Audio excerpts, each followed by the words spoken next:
On our most recent trip to our happy place, Walt Disney World, we stayed on property at a hotel that we'd never visited before, Disney's Yacht Club.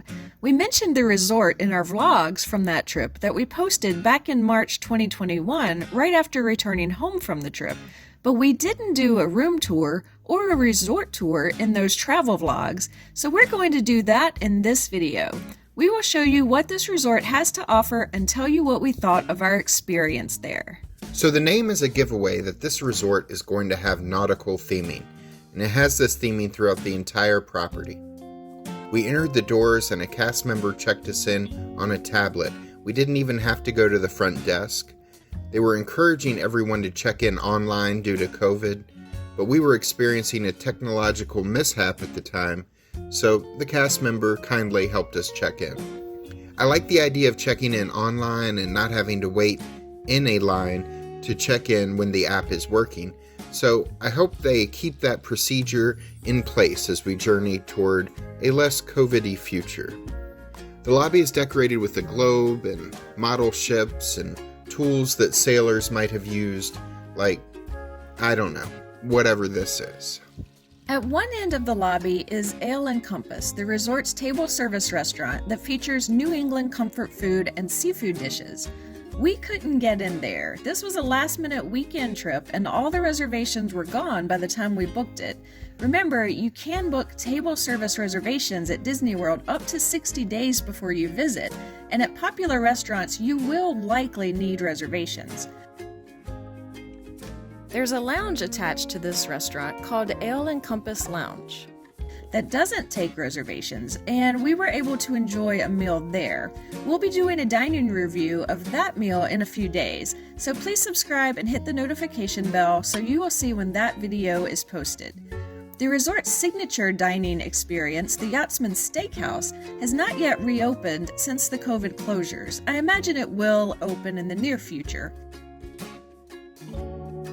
At the other end of the lobby is the market at Ale and Compass. This is the quick service restaurant for the resort, selling mostly sandwiches and salads,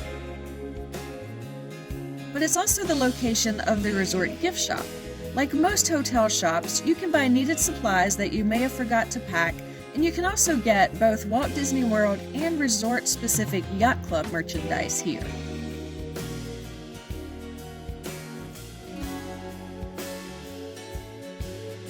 Alright, it's time for a room tour. As you enter the door to our room at Disney's Yacht Club, the first thing you come to on the right is this sliding wooden door to the bathroom.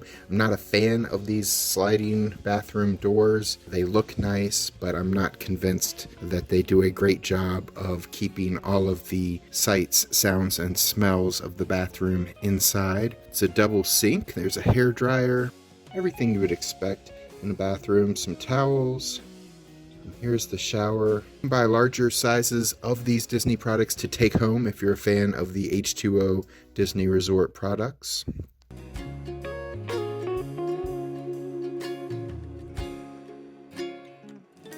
They have both a overhead rainfall shower head as well as a handheld shower head you can choose from.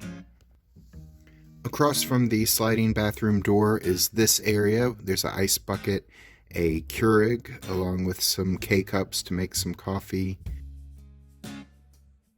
Then under all that, there is a refrigerator. It's got a glass door so you can see inside. That's a cool feature. As we open up the closet here, there's a full-length mirror in one of the closet doors as you open it. There's a light inside the closet as well. There's shelf space as well as hangers to hang up clothes. And then in this other compartment there's an ironing board that you have to unfold, as well as a safe. It's pretty easy to unfold the ironing board. We have never, not even once, ironed while we were at a Disney hotel. I have on business trips before, but Disney vacations we've never used it. But hey, if you need to iron while you're at the Yacht Club, you definitely would be able to do so. Okay, our room has 2 queen beds. These are the ones with plenty of space under the bed if you want to shove a suitcase under there to get it out of the way.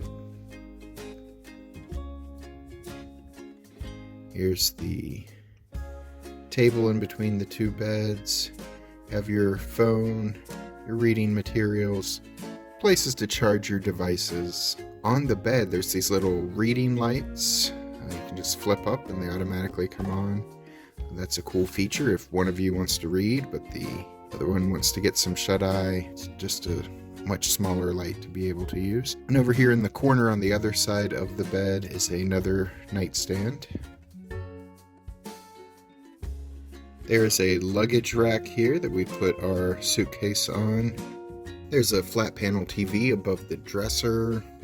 I don't know, it looks like it's maybe 55 inches or so. They left these cards about the enhanced cleaning practices that are going on during COVID.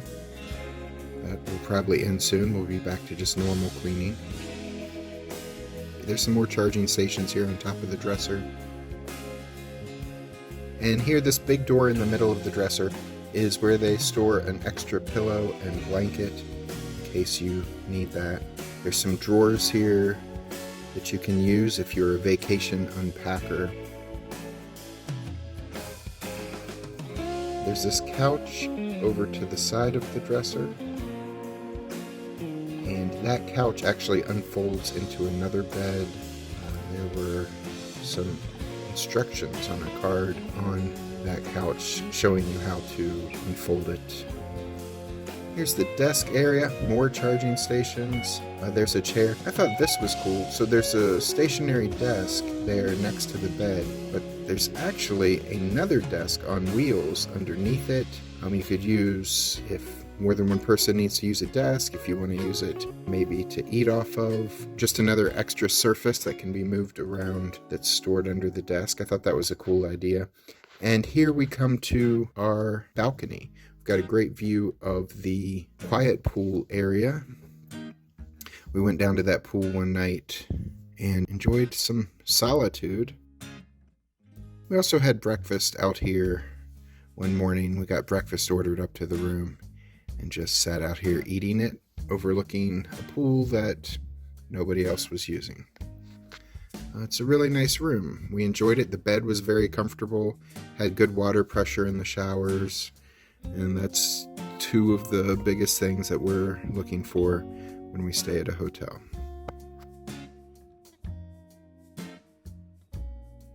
Let's head out the back doors of the lobby to see what is offered outdoors here at the Yacht Club. The Yacht Club shares the property around one side of Crescent Lake with its sister resort, the Beach Club. We'll talk more on that in a bit. As you head out to Crescent Lake, you see a pier out over the lake with a lighthouse at the end of it. That area is where Disney's transportation boats will pick you up to take you to either Epcot or Hollywood Studios, though Epcot is just a few minutes walking distance from this resort. There are buses out front to take you to the other Disney parks.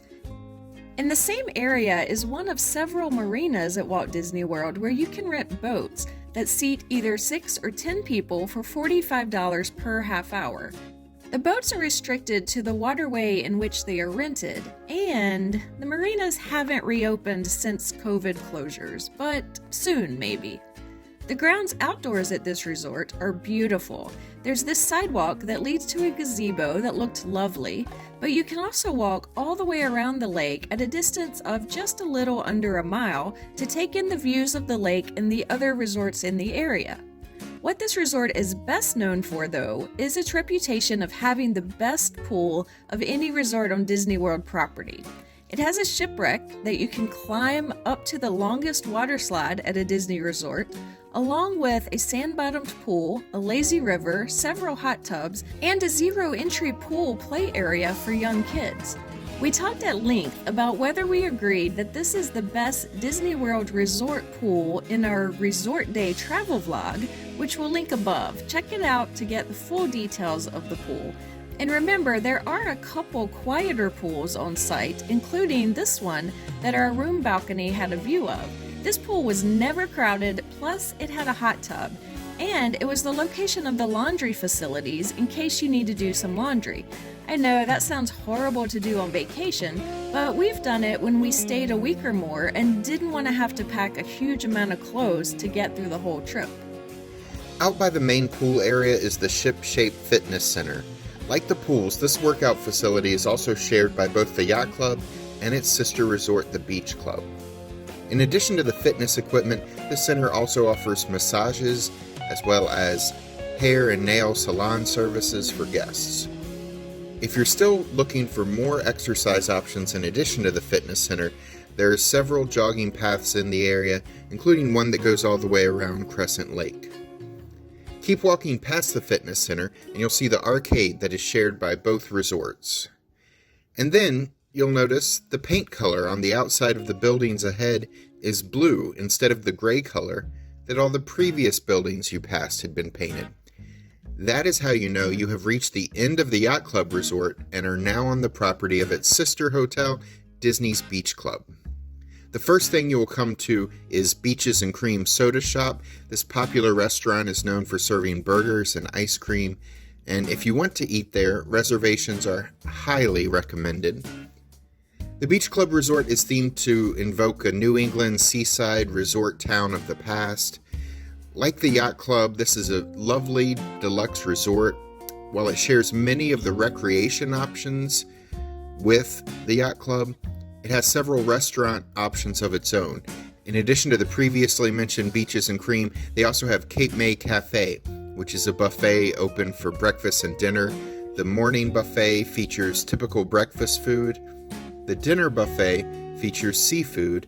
They're both currently served family style at your table. When we enjoyed a meal at this restaurant several years ago, it was a typical buffet where you walked up to the buffet offerings and served yourself. One of the coolest things about this resort is that there is an actual beach.